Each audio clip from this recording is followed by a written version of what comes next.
नमस्कार. एशियन न्यूजमध्ये आपलं स्वागत करतो. जागतिक आदिवासी दिनाच्या निमित्ताने राज्यभर वेगवेगळ्या उपक्रमांचे आयोजन करण्यात आले होते. डांग सेवा मंडळ नाशिक संचलित डॉक्टर विजय बिडकर विद्यालय आणि कनिष्ठ महाविद्यालय पेठ येथे क्रांती दिन व जागतिक आदिवासी दिन उत्साहात साजरा करण्यात आला.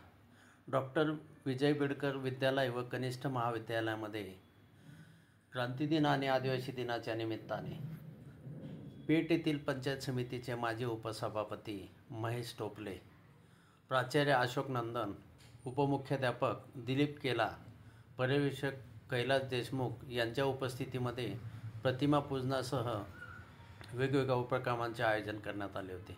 यावेळी महेश टोपले यांचा विद्यालयाच्या वतीने सत्कार करण्यात आला. टोपले यांनी आद्य क्रांतिकारक भाऊ माळेकर प्रतिष्ठान पेठ यांच्या वतीने 5वी ते 12वी पर्यंतच्या गुणवंत विद्यार्थ्यांना सन्मान चिन्ह देऊन गौरव केला. विद्यार्थ्यांनी आदिवासी दिन आणि क्रांती दिनाच्या निमित्ताने नृत्य सादर केले आणि मनोगत व्यक्त केले. यावेळी महेश टोपले यांनी विद्यार्थ्यांना आदिवासी दिनाचे महत्त्व आणि या संदर्भात मार्गदर्शन केले. उपमुख्याध्यापक केला यांनी क्रांती दिन आणि आदिवासी दिनाचे महत्त्व विशद केले.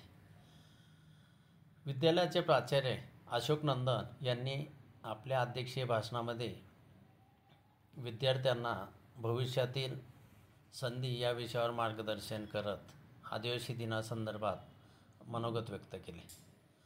स्वातंत्र्य लढ्यातील सर्व क्रांतिकारकांनी देशासाठी दिलेले योगदान मोलाचे असल्याचेही त्यांनी सांगितले.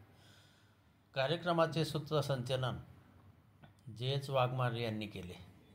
यावेळी विद्यालयातील शिक्षक, शिक्षिका आणि विद्यार्थी मोठ्या संख्येने उपस्थित होते.